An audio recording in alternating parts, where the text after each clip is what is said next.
Hello and welcome to the James Granström Podcast, Super Soul Model Series, where I help people tune and tap in to their natural state of well-being. Today's episode is how to deal with stressful situations. Hello and welcome to this episode. I've got some great content lined up for you today. But before I do that, if you're new to the podcast, please take the time to like, subscribe and share. And if you're returning to the podcast and you haven't already, please remember to leave a review. Reviews really help allow the show to grow and get out to the people who need it most. So thanks in advance. So let's get back to the episode. How to deal with stressful situations. Today's episode is quite delicate in the sense that everybody goes through stress, but it's how we deal with it that allows us to come out for the worse or for the better as human beings. So hopefully in this show, you're going to go away with some techniques, you're going to go away with some golden habits, you're going to go away with some new disciplines, and you're going to go away with some new ideas about how to look at situations when they present themselves. Everything that I speak to you about is really from my own experience, but plus all the investigations that I've done and applied over the last 20 years. So I want to make sure that I've got lots of content for you that really helps you so that you don't have to have such a tough time when life presents itself and gives you a curveball. So first and foremost, before I get going and help dive into how to actually deal with it, I want to tell you about what stress actually does. It's like the number one cause of many diseases that we have, and it exacerbates many diseases that we have, and it's the reason why we get out of balance in the first place. And so there are 10 related diseases that occur that both of my parents have pretty much had, and one that I've had. And so I've grown up and watched my parents, and I've decided that I want to eliminate some of those things in my own life, and I really want to live in greater health, harmony and well-being. And so when I was watching my parents, I was thinking to myself, right, I'm watching the telltale signs. So if I can watch what the telltale signs are, then maybe there's a stronger chance that I can omit that from my life and start some new behaviors. That was one of the beginning parts of the awareness of the journey I've had to well-being. And I really want to share that with you. So what are the 10 health problems related to stress? Number one, heart disease. Heart disease is caused by high blood pressure. This is what my dad had. My dad had very high blood pressure, and it caused a lot of challenge in his body. And ultimately, even though he went into hospital with a respiratory infection, alas, it was the heart that gave up in the end. So heart disease is directly related to the amount of stress that you're having. Number two, asthma can be caused by stress. That is a problem that can be exacerbated by stress. And that's based upon having too much burden. And asthma, again, is a respiratory infection that can happen as a result of not being able to take in oxygen, not being able to take in life, if you're looking at it from a spiritual perspective. Number three, obesity. Obesity is related to stress because when people are comfort eating, trying to protect the emotions that they're not dealing with, this turns into stored fat supply, which normally hangs around the abdomen and the hips. And it's interesting that that is the second chakra that people are dealing with, which is based right where the navel is. And that is your chakra that's related directly to your emotions and your relationships and how you deal with life and how you deal with everyday situations. So it's a huge chakra, but plus that when you cover the abdomen and store it with food, trying to cover up the emotions that you're not dealing with, that can lead to obesity. That's one of the main causes that people suffer from in the United States of America. Number four, diabetes. This is what my dad had. My dad was very overweight as well at one point, and the year before he passed, he lost 50 kilograms. So he was super high in weight, and he was also type 2 diabetic. And diabetes is caused from high glycogen levels, but that can also come from bad behaviors early in life in terms of what you're trying to ingest into the body. You're taking in too much alcohol, are you taking in too many sweet foods? And then on the other side of the scale, from the spiritual perspective, diabetes is caused from the lack of joy and the lack of sweetness of life. You're thinking that life's always tough and always sour, so you're overcompensating for life being there's a lack of joy in life by trying to eat so many sweet foods to try and fill your cup up, so to speak, because there's always this balance, and our brain and our biochemistry is all interrelated. I've read that again in Louise Hay's book, Heal Your Body. The next one on the list, number 6, is depression. This is what I had at one point in time. Depression led to result of all the stress I was feeling and not knowing how to deal with it. So depression is really high in people, particularly in people with highly stressful jobs. And if they're not able to deal with it, there's an 80% chance that they can experience depression as a result of not being able to combat or deal with stress. So whether you're experiencing stress at work or at home, there's an 80% chance, according to a study, that you can experience depression if you're not able to deal with it right. That's the power that stress has on causing problems in the body. Next one, gastrointestinal problems.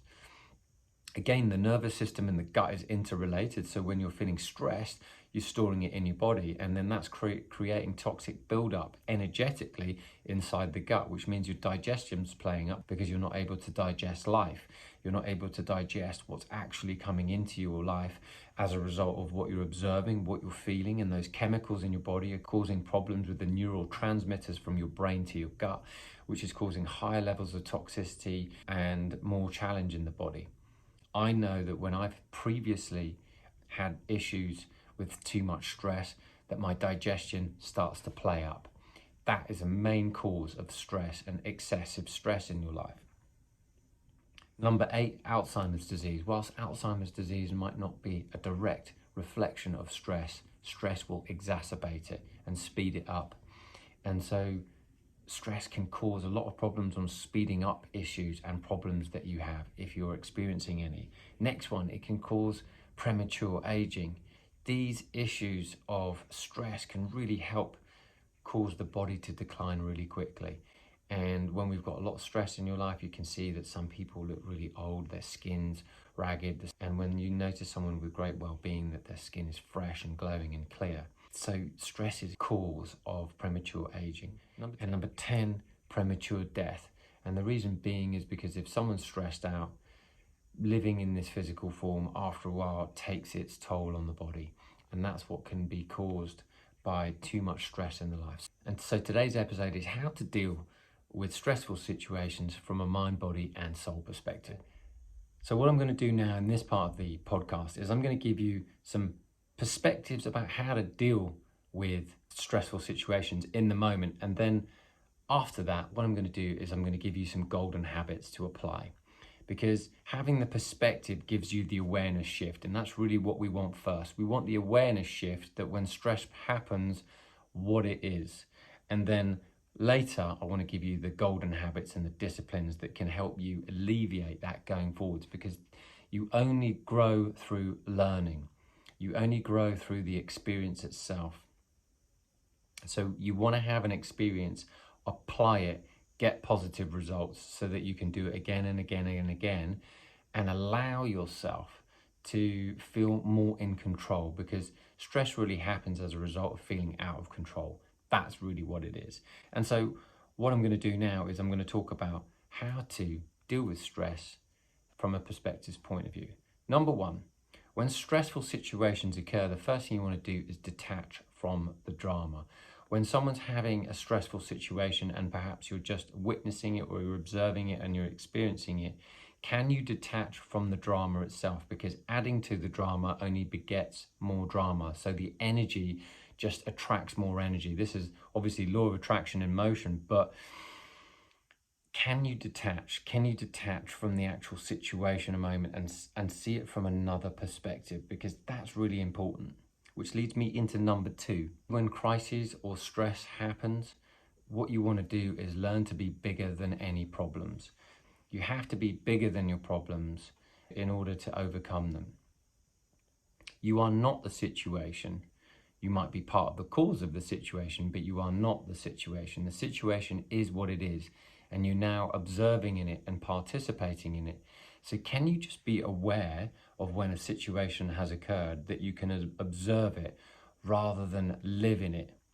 Because if you can observe it, you can see it for what it is, which means that you become an observer, but not an active participator in exacerbating the problem, exacerbating the drama. Some people love to get involved in the drama because that is where they feel validated. They feel validated by the ego. So if you can be bigger than any problem, then you are able to step outside of that stress. Number 3, in the moment when a stressful situation occurs, what can you do right now? Is there something that you can do to create relief? Because ultimately, if you can create relief and soothe the situation, then that is great. Because soothing, meaning slowing the energy down so it's not all hyped up and it's not all like, ugh. If you can slow the energy down by soothing, you've got to think about like what your mum would say to you when you were a kid if you fell over and scraped your knee. There, darling, it's going to be all right. It's going to be okay. Can you say that to soothe rather than you did this, you did that, and blame, blame, blame? Because when you play the blame game, all it really does is, again, exacerbate the stress. When you're pointing fingers, even though people may have done wrong, essentially what you're doing is you're not allowing yourself to take the responsibility for the situation that you've entered. And so you'll always stay unconscious. And the only way to get out of that unconsciousness is to become aware that maybe that you have been part of this situation, but the only way out of this situation is to rise above it. And we rise above it by soothing. We rise above it by trying to have compassion for the situation, for ourselves and other people. That is a really important part that we must play if we're going to grow in awareness and grow in presence, because stress will occur under the most unusual circumstances and perhaps sometimes when you least expect it. But it will occur, and it's how you are able to manage it that will bring you greater peace of mind going forwards. And when you practice from looking at things from a different perspective, what's also going to happen is that the next time something happens, you'll be stronger in your ability to deal with it when it happens. So in my case, when my father died, I flew out the very day he died. And then when I arrived, I knew that he'd just died. So then I had to go to the hospital with my mum and sign the body out. And at the same time, in Spain, they try to sell you a funeral plan there and then because they want to exhume the body within 24 hours. They want to plan to have a funeral within 24 to 48 hours. And I was like, first and foremost, I've just arrived. I've just found out my father's died, and now they're trying to sell me a funeral. This is all too much. So for me, I recognized I wasn't the situation, but I was a participant in the situation. So what I did was, and this leads me into number 4, is I didn't want to add to the problem. I didn't want to get really upset with other people. What I needed to do was remain calm and present, even though the emotions were high inside my body. But I took a step away from the guy trying to sell me the funeral plan. I took a step away from the guy who was telling me I need to sign out my father's death and sign away the body. And, you know, whilst he's trying to show me prices in Spanish about this casket or this bunch of flowers, and this is the nearest place you can do it. I got up and I walked out the room and I said, can you just give me a few moments? I just need to calm myself. And what I did in that moment, and this is what you want to do if you can, is ask for guidance. So I prayed in that moment. I said, dear God, if you can hear me, please give me the strength to deal with this the best I can. So that was my prayer that I said. And also, whilst I was saying that, I thought to myself, who can I call right now that is a good person to call? So I called my sisters to let them know what I was dealing with. They'd obviously known just before I had that my father had made his passing, because my mum had called them before I'd arrived on the flight. But then I was calling them to say, do you trust me in order to just organise everything, because I'm the only person here. So I wanted like the full family together to be able to say, listen, you know, do I have your blessing to go ahead and try and organise this as best as I can? And everyone was like going, yes, James, do what you've got to do. Trust you. We trust you. And so my challenge really came as a result of having to go back into that room, sign away the body, but also find another funeral company, because these guys were charging me an exorbitant amount to deal with my father's funeral that I just literally had found out that I had to organise. And it was all too much. And death can seem so incredibly final. So when you're dealing with a stressful situation, how do you handle it? You handle it by becoming aware, asking for guidance, asking for physical guidance. If there's someone you know that you can trust, that who can just listen to you for a moment, that is really important here. And then, of course, last but not least, flow versus force. Where can I go with the flow of the situation? So that's when I decided, and I got an idea to call a neighbour who just happened to call me at that same time and said, oh, we do know of a decent funeral company if you need one. And I said, please let me know. And so they gave me the number and I phoned them, and then literally they picked up and they spoke English and they knew exactly how to deal with me, and they dealt with me in such a beautiful way. And I'll never forget the way that people dealt with me when I was experiencing stress, because it makes you love them even more. When you're able to soothe someone and all be on the receiving end of someone who's soothing you when you're having a really tough time, you feel greater love, you feel greater connection to that person. So if you were doing that to a child, you'd also want to do that to another human being, because we all remember people not so much for what they say, but for how they make us feel. So going with the flow and being flowing rather than forceful and blaming, saying you did this and you did this and it's your fault, etc., that only exacerbates the stress, which if you don't deal with it, that's the way you're going to deal with it next time. And so when you become more present, when you look at the situation and you think, I'm going to be bigger than this problem, I'm going to deal with it from present moment awareness as best I can, I'm going to remain calm as best as I can, I'm not going to add to it, I'm going to do my best to be aware about the whole situation. I'm going to detach from it. And all what you're doing here is you're changing your perspective about how to deal with things. And when you deal with things differently, the next time something happens, you'll be in a better footing to deal with things in a far more easier way, because you've had experience of challenge. And once you know how to be centered in your challenge, you're going to be able to cruise through life at a much more easier speed, because when crises or challenge occurs, you'll be far better equipped. I guess the key things to do is when you are stressed and you're experiencing a stress is not to overeat, is not to reach for food for comfort, is not to reach for alcohol to try and make yourself feel better. Those things are externals which will affect your biochemistry, and they will eventually create more upset in your stomach. They perhaps will lead to fat and further worse bad behaviors. That's exactly what I used to do with addictions to do with alcohol and having a hedonistic lifestyle. I'd reach for things that were unwholesome. I'd reach for things that didn't serve my body. They naturally gave me a moment of distraction. That's how alcoholics become alcoholics in the first place, is because they're reaching for an escape, because they don't like their reality as it is, because they don't realize that there is another way of dealing with it. And that's what I want to share with you now. If you can put aside some of those habits that you perhaps may have done, which is reach for a drink or reach for a comfort eating, if you can let go of that and reach for something that feels better, which is a new thought or a pattern interruption, what's going to happen is you're going to interrupt the biochemistry of your body and you're going to realign it. That's what happened to me. That's what I've been practicing. And each episode I've had with challenge has allowed me to deal with it better. And then after a while, you become much more calm. And if you're choosing to be calm and you're choosing to be present, your biochemistry will keep doing that, because it becomes a behavior. And so first you have to have presence, and then will come the behavior. So if you're going to choose flight versus fight, what's going to happen is the biochemistry in your body will shift, and that will shift through your golden habits. And that's what we're going to move on to now. So the first thing is that when you're experiencing great stress, whether you're a child or you're an adult, is your breathing patterns. Your breathing patterns and expelling more CO2 than the oxygen that you're taking in will help you eliminate toxicity.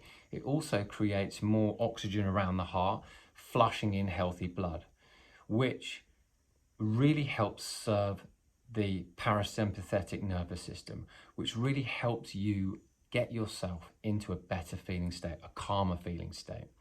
And so one of the things that I've shared with my nephew and my sister is a breathing pattern, which is 4x4x4. Breathe in for 4, hold for 4, exhale for 4, and start again. And do it until you notice that your energy is calmer. That is my first discipline I'd like to suggest. So if you ever find yourself in the moment experiencing stress, change your breathing patterns. Number 2, put your tongue on the roof of your mouth. That creates a biocircuit inside the body. When you sleep, your tongue is on the roof of your mouth. When you are meditating, your tongue normally touches the roof of your mouth. When you're calm, your tongue normally touches the roof of your mouth. But when you're stressed, it doesn't touch the roof of your mouth. And also, your mouth is often very dry when it's stressed. So having the tongue touch the roof of your mouth creates this circuit. And I learned this from a chap called Bert Goldman. And I was fascinated to try it, to notice how much calmer I felt when the saliva of my tongue was touching the roof of my mouth, that I just began to feel a little bit more soothed. Because when we soothe, we release the stress in our body. And stress always starts in the head and then filters down into the body. And if it's not dealt with, it will stay in the body and loom in the body. It will linger in the body. So we want to allow that to dissipate by having some good golden habits. So I've talked about the breath, and I've talked about the tongue touching the roof of your mouth. Now, naturally, I'm a massive advocate of meditation. Just 5 minutes of breathing and quietening the mind is great. But when you're stressed, it's very difficult to meditate. So I always like to save that golden habit for the beginning and the end of the day. But what I can do to break the pattern of stress is to ask myself a better question. What if this is going to be okay? What if this is going to be all right? What if I'm going to be all right? What if this whole situation is going to play out fine? What if everything's going to be all right in the end? What if I'm going to be all right in the end? What if this is going to be okay? Can you see that this type of questioning just breaks the pattern of the loop of lunacy, of the chains of pain, of when you're deciding that you can't cope or you can't deal with a situation? What if this is going to be okay? What if this is going to be all right? You want to be the CEO of your mind, and you will be the CEO of your mind when you're asking better questions. So take charge of your thought and don't let your thoughts run away from you. Some people often say, I can't stop that voice inside my head. The reason why you can't stop the voice inside of your head is because you've let it be louder than the one that you have control over, which is the one that you choose. So choose to be the voice that says, what if this is going to be all right? What if this is going to be okay? I might not be able to see it right now, but what if this is going to be all right? What if this will be okay? This is how you break the patterns of stress. This is how I dealt with the patterns of stress, particularly in those heavy moments when my dad had made his transition. And it massively changed how I thought, and it massively changed how I feel, and it massively changed some of the circumstances that occurred for me, like things turning up for me when I needed them. And they will for you too, but you've got to practice it. And like I say, most weeks on this podcast is don't believe anything I tell you. Wait until you get an experience, and then if some of these ideas really resonate with you, then try them. Because it's only when you get your own experience does this all make sense. And I've been blessed to remain healthy and well for such a long period of time because of some of these ideas that I share with you. But like I said, you've got to try them out for yourself to get your own experience, because your experience is the teacher and I'm just a guide. So my next thing to say, which is a golden habit, is you've got to get out of your head and into your body. Like I said earlier, it's very difficult to meditate if you're experiencing stress. So the best thing I would say is, can you go out and get some exercise? Can you step away from the scenario and go and get some exercise? Can you go for a run? Can you go for a swim? Can you do some yoga? Can you do anything to get your sweat on? Because when you get out of your head and into your body, you're going to be in a new emotional state.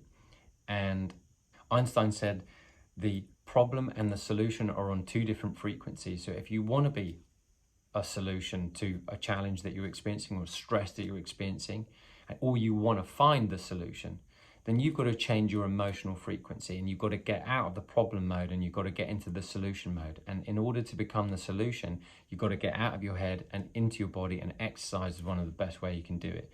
Another way you can do it is by jumping in a cold shower or a cold plunge pool. Another way you can do it is by spending time in nature. And when you spend time in nature, the alpha rhythms of nature, and particularly walking barefoot on the grass or the beach, the Schumann frequency of the planet will calm your nervous system, because the electrons passing through from Mother Earth to your feet will calm your nervous system right down. I spend about an hour a day just walking barefoot, particularly on the beach, and I love it because I notice at the end of the day, I feel so much more soothed after some of the challenges that I have to deal with. And it's not to say that I'm in fight or flight, but what it is to say is that I love to have these healthy habits, these healthy disciplines, because when I sleep well and then I wake up and I notice that my eyes are glowing, my skin's glowing, or that I'm choosing good foods and I'm feeling upbeat and I'm feeling pretty frisky, that's a nice sign to say your body's in check and your mood's in check. And so spending time in nature is one of the best medicines you can do. So spend a lot more time in nature and get in connection with the earth itself. There is magic from the earth because of the electrons it gives off. I've spent a lot of time studying successful people and studying wellness, and I've noticed that some of the most incredible athletes I witness are surfers, and they spend their time obviously mostly in the water. But I've noticed the clarity of their irises and the eyes and the whites of their eyes, because not only are they enjoying the surfing, but they're also absorbing all the negative hydrogen ions and all the electrons, and they're completely grounded as they're in the water the whole time. Water is very grounding. So they're always radiant in health. At least that's what I keep noticing, and I'm always interested to see the telltale signs that great well-being leaves. So spend a little time in nature and you'll notice that stress will begin to alleviate from your life, because you're picking up the alpha rhythms that match your brainwave patterns that nature naturally gives off. And last but not least is to drink lots more water. Drinking lots more water is huge because it grounds the body.